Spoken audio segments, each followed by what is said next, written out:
घबराने की कोई जरूरत नहीं। मेरे बेटे की एंट्री मतलब इन बदमाशों को डिसेंट में।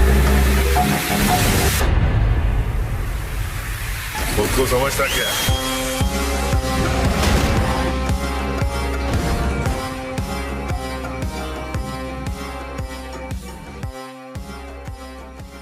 क्या खेल खेला पुष्पा ने, क्या शेखावत चलेगा चाल। Hello friends, welcome back to your favourite YouTube channel Bollygrad studio. मैं पूजा मुड़े आप सभी का स्वागत करती हूँ और आपके लिए लेकर आई हूँ पुष्पा 2 फिल्म से जुड़े कुछ गर्मा गर्म गॉसिप्स। तो इस वीडियो को एंड तक जरूर देखें ताकि आपको भी पता चले कि आखिर फिल्मी दुनिया में पक क्या रहा है। जैसा कि पुष्पा मूवी में पुष्पा ने कहा था कि मैं झुकेगा नहीं साला, वैसा ही ऑडियंस भी अब तक सीक्वल को लेकर नहीं झुकी है। यानी कि हमें रोज ही कई सारी फैन थियरीज सुनने को मिलती है पुष्पा 2 को लेकर। कैसा होता है कि जब कोई मूवी रिलीज होती है तब उसका जो क्रेज होता है वो स्टार्टिंग के कुछ ही दिनों तक रहता है, और कुछ मूवीज तो ऐसी रहती है जिनका क्रेज भी नहीं होता। लेकिन पुष्पा मूवी तो फायर है और उसकी फायर तो अभी तक फैल रही है, यानी कि उसके सीक्वल के लिए अभी भी इंतजार किया जा रहा है। अब जैसा कि मैंने मेरे कल की थियोरी में सस्पेंस छोड़ा था कि शेखावत पुष्पा के साथ खेल खेल रहा है या पुष्पा शेखावत के साथ, तो मैं कल की जो मेरी थियोरी है उसका एक क्विक रिकैप दे देती हूँ। तो जैसा कि हमें पता है कि पुष्पा पूरे सिंडिकेट ग्रुप पर राज करने लगता है, जिसके चलते उसके दुश्मन काफी बढ़ जाते हैं और उन दुश्मनों की लिस्ट में सबसे पहला नाम शामिल होता है शेखावत का।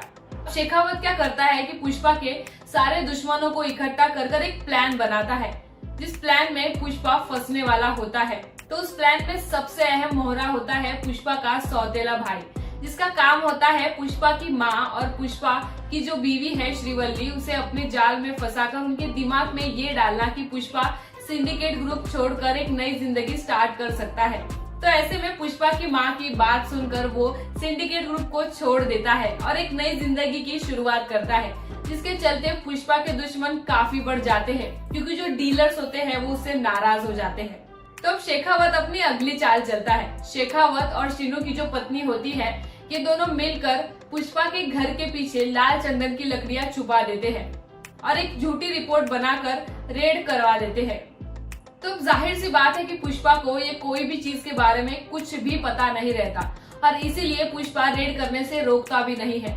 लेकिन बदनसीबी से पुष्पा के घर के पीछे लाल चंदन की लकड़ियां मिल जाती है, जिसके चलते पुष्पा अरेस्ट हो जाता है और उसे जेल में जाना पड़ता है। जब पुष्पा के खिलाफ कोर्ट में कार्यवाही शुरू हो जाती है तब शेखावत का जो वकील होता है वो कई सारे सबूतों के साथ आता है, और जो सबसे अहम गवाह होता है पुष्पा के खिलाफ वो होता है पुष्पा का सौतेला भाई। पुष्पा का सौतेला भाई बिना डरे गवाही दे देता है पुष्पा के बारे में झूठी, क्योंकि पुष्पा के भाई को ये लगता है कि पुष्पा अब जेल से बाहर नहीं आने वाला और ये उनके प्लान में फंसता जा रहा है। लेकिन उसे क्या पता कि पुष्पा इस खेल को पूरा पलटने वाला है। तो जब पुष्पा के वकील की बारी आती है तो वो पूरे कोर्ट को ये बताता है, वो भी पूरे प्रूफ के साथ, कि पुष्पा के घर के पीछे जो लाल चंदन की लकड़ियां मिली हैं वो बिल्कुल नकली है। उन्हें तो बस लाल कलर से पेंट किया गया था और इसीलिए वो लाल दिख रही थी।